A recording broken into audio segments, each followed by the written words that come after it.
Welcome to Conversations with Writers. I'm Andy. I'm a writer, and this is an educational YouTube series meant to catalog writing strategies and philosophies through conversations with other writers.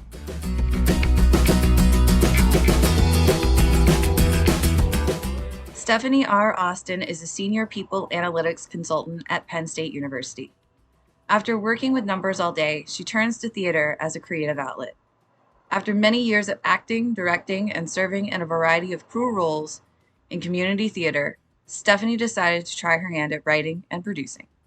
In the spring of 2020, after suffering from cabin fever, she enrolled in an online playwriting class led by local playwright David L. Williams. 3 years later, her first murder mystery, Synergy, was produced by Sock and Buskin Theater Company, a nonprofit community theater organization she helped launch in Bellefonte, Pennsylvania. Stefanie has written 4 other murder mystery scripts, 2 of which were co-written with Kari Williamson and all produced by Sock and Buskin in Center County, Pennsylvania. Additionally, Murder in the HOA, written by Austin and Williamson, was produced by a troupe in Inverness, Florida, and The Final Rose, written by Austin, will be produced by a high school troupe in West Branch, Michigan. Stefanie has also written 3 interactive party scripts, one of which was a musical collaboration with Nathan Glund. Stefanie is currently working on 3 different murder mystery scripts, including Cutthroat Christmas Part 2 with Williamson, to be produced December 2024 by Sock and Buskin, and a sequel to 86, her personal favorite script. Stefanie publishes her scripts under the name Knock 'em Dead Scripts, and they are available for licensing. Links to Knock 'em Dead Scripts and the Sock and Buskin website are in the video description box.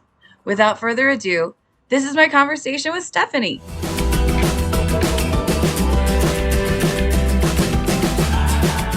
Hi, how are you? Good, how are you?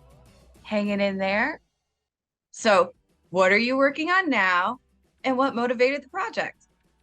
I'm actually working on several different scripts now, and one of those, the most one coming up next, is a script that I'm working on with my friend and co-writer Kari Williamson. We're working on a sequel to our murder mystery, Cutthroat Christmas. And so I'm very fortunate to be in a position where people enjoyed it enough to be able to write a sequel. I never anticipated that would happen. So it's very exciting, and it sort of happened organically. We didn't write it with an intention of having a sequel, but we realized, one thing, it never really wrapped up. The whole show was about finding a new CEO for this organization, and that never actually happened. So we realized that there's more to the story to be told there, but also just people around us just got very excited about the characters and the stories, and they wanted to hear more. And so we feel obligated to our actors, we feel obligated to our audience to finish the story. And there's plenty of material. We do a lot of callbacks to famous popular Christmas shows and movies and books, but there's so much more that we can draw from. So very excited about that. So we're actively working on that. I'm also actively working on, separately on my own, another sequel to a show I wrote last year called 86, which was another murder mystery comedy about working in a restaurant. And I have firsthand experience of that. So I tend to write a lot about what I know, what I have experience with. And that one is really, when I wrote the original, was I came from a point of a story I wanted to tell. As a server, I wanted to provide, there's a lot of source of comedy there, and I wrote a character that I wanted to play. And I'm just not ready to let that character go. So that's really more of a selfish project, but that one was also very well received. So I'm hoping that the sequel will be as well. Again, that was a story that there seemed to be more to it. The conflict is still there. So those are the 2 main ones that I'm currently working on, that I'm hoping to finish by the end of the year. And I guess the other things that I kind of work on in between my larger scripts are interactive parties, which I enjoy working on. So I'm working on some of those as well. I can't wait to see all the things. Yeah. What have you learned about yourself through writing? I learned that I am a writer. I never thought of myself as a writer. I mean, probably like a lot of 10-year-old girls. I have lots of poems in my diary from when I was that age. But beyond that, all of my writing has been more on the technical side. I do analytics for a living, and I never thought of myself as a writer. And originally when I started writing was actually during the pandemic. I took a playwriting class by a local playwright here just to do something because we were all stuck in the house and I just wanted to interact with other human beings that were outside my household. And this was done over Zoom and it gave me something to fill my time. So I took this playwriting class, again, not really, I honestly did not have an intention to actually become a playwright. I just wanted something to do, something creative to do. And even after the class, I said, well, that was fun. And then I kind of put it away. And then, later that year down the line, I just had this idea for a murder mystery. And that sort of came from just, I started my theater, a hobby career in murder mysteries. I perform in them, I direct them. And I do lots of different type of theater, but they always hold a special place in my heart because that's where I started.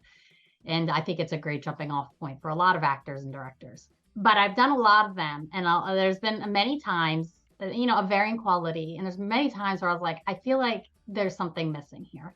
And so I had this idea, Synergy was my first play, kind of a satire on the corporate world. And so I started writing that with, I think I can do this in a way that I would want to experience murder mystery theater. So I started writing, and it was hard. The first script I wrote took a long time, but I did it.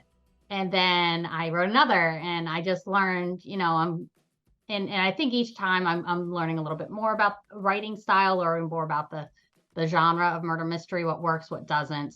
So I think throughout this process, it's just learning that I can write.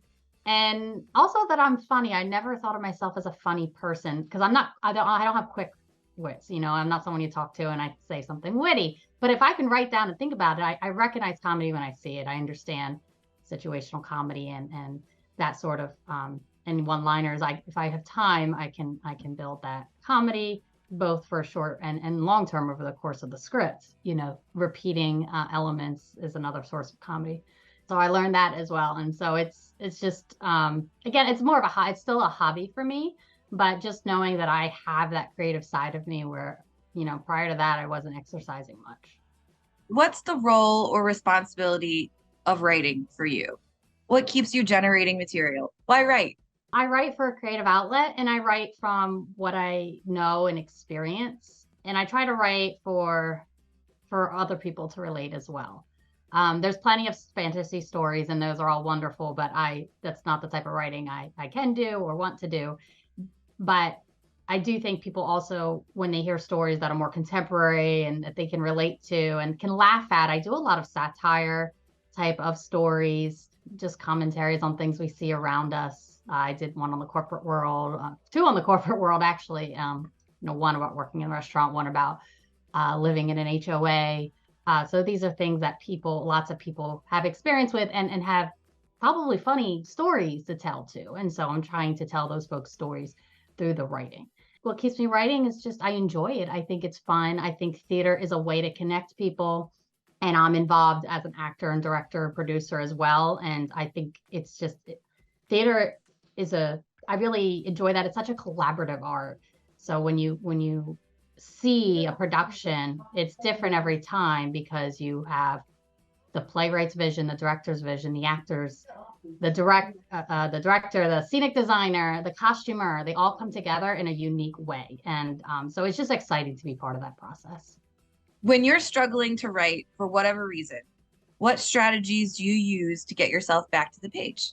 Honestly, instead of trying to force myself back to the page, I just try to take advantage of those moments when I am feeling creative and I am having ideas. And the times where I have forced myself to do it, the product's just not as good. And I'm fortunate enough to be in a situation where I do have that flexibility with my time. So really just optimizing or taking advantage of those opportunities where I have those ideas and I feel like I'm in a good headspace to write. I also find it helps to put myself in an environment where I guess psychologically I feel like I'm prepared to write. So I work from home. So I do write from home, but home is also the place I work, and it's also a place I spend time with my family. So, but I feel that I do really good writing when I'm at a coffee shop because I don't go there as much. But I do work there sometimes, but I do. It just gives me a different atmosphere that I think is helpful.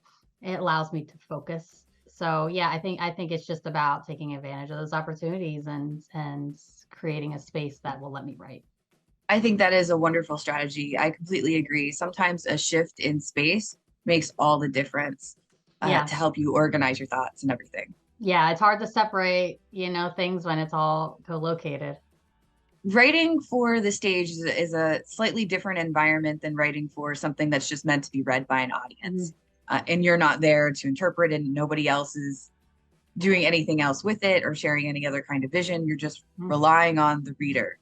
So when there are tech limitations in the environment that you're writing for, Yeah. what strategies do you use to help you navigate transitions through time? So say, for instance, lights can't go down and then come back up.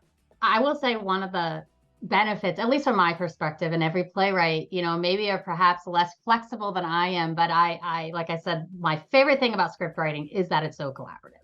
So I want directors and actors and scenic designers and lighting designers to use what they know, what they do best to make it better and to stage it for an audience, their audience, right? And audiences are different.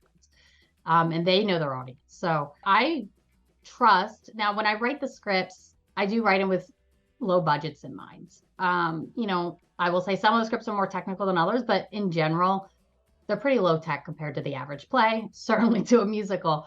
So I think when I write in general, I have those things in mind, but I trust the producers, the production teams to make those decisions and to make those alterations where they need to. So, if I do use CJ just quite a bit to show changes in time, passage of time, or change in scenery. But if they don't have that ability, production teams have all sorts of options. They can use music, for example. They can redirect attention someplace else while something else is going on the stage. And there's probably more that I don't even know about. So I trust the teams to do that. And, I will make notes in my script where necessary. Like, this is an optional, element. But like I said, I just trust that the people producing these are able to be creative. And I hope that I write the script with enough flexibility that they can do that. What revision strategy or strategies do you find most useful when revising your own work, and why? What sort of challenges or problems do these activities help you solve? Revising is my least favorite part of the process, and I think everybody says that, and it never ends. That's the other thing is, I revise it and we produce it. I revise it again. 3 months down the line, I may feel like looking at it and I revise it again, and it's sort of, and I'm not a perfectionist, but I mean, every time I look at it, if I wanted to, I'm sure I could find some way to improve a script I wrote. So it's a tough process because it's challenging to even know what to revise, but also you have to be a little bit humble to admit that I could have done better, or at least, so it could be improved. So it's an exercise in humility for sure. And I don't find them very productive without feedback and input, an ability to see. And because it is a script, it's as much a visual and auditory thing as it is written. So I utilize workshops. So we get friends together and we read a script. I have them read for the actors, and I do a lot of listening. And I'll read for an actor as well, or I'll read stage directions. But mostly I'm there to listen. And in those exercises, I'm listening for: do the characters sound distinct? Do the characters sound interesting? And even more technical stuff like, is the line hard to say? Which is, it's hard. I try to think about what I'm writing, but it's not until I hear it aloud or I'm like, oh, that doesn't sound like a natural thing. Does the flow of conversation flow naturally? Are people interrupting each other when they would interrupt each other? Are they stumbling on their words when they would stumble on their words?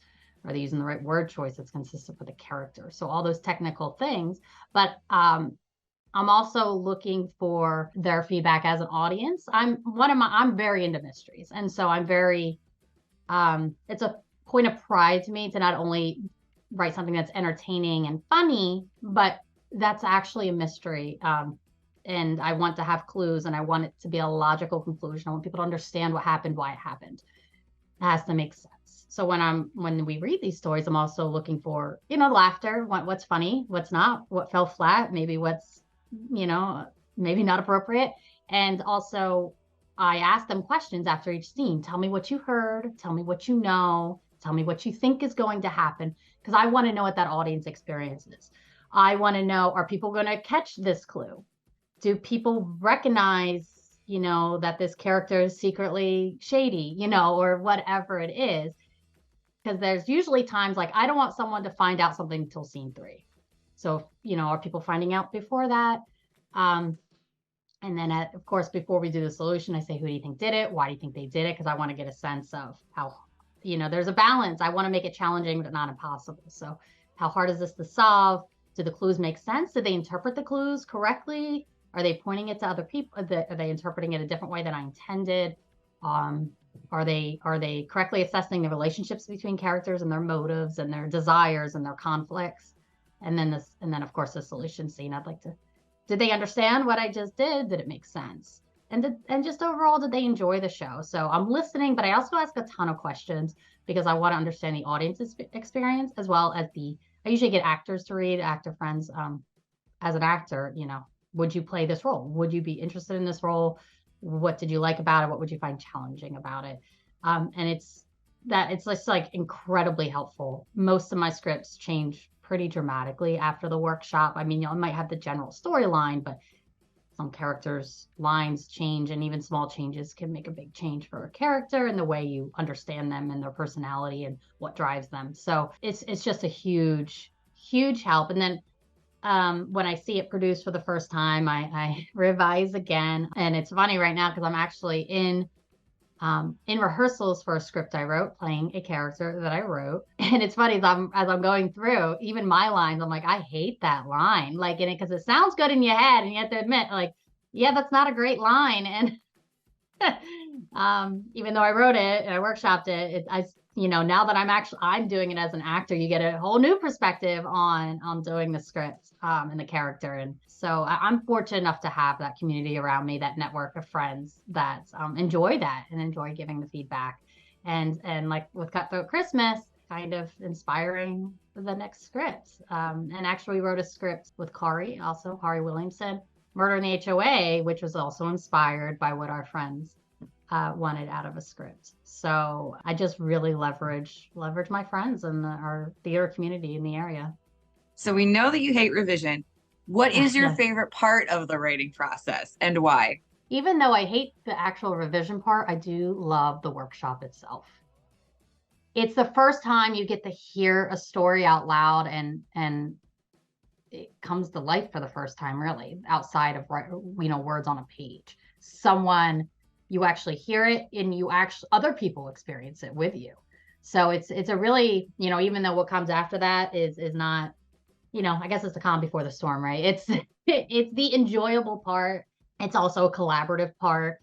So that's a ton of fun. Is just, even if the script never goes anywhere from there, you got to experience it once, and you got to experience it with your friends. So it's always a fun moment. And I think they enjoy later, if it does get produced, I think they like, I've heard comments like, oh, you changed that. They remember their character. They remember what they read, and they seem to appreciate being able to have a part in the final product. What reading or watching suggestions do you have? What authors or playwrights do you keep in your back pocket? Even though I enjoy the comedic piece, I'm really invested in the mystery. I love mysteries. So I'm a huge fan of Agatha Christie. I don't think there's anyone better at writing a mystery, because hers is largely psychological, and she writes really good characters, and it's less about the action and more about the relationships and the characters, which I think my scripts are as well. So I love her. I will forever. She writes her novels, her short stories, her plays. I'll read and watch anything Agatha Christie. So just queen of crime. Thank you so much for making time to do this interview. I really appreciate it. And thank you for those reading suggestions. I can't wait to tackle all of it. I've learned so much. Yes, thank you for having me. This was fun.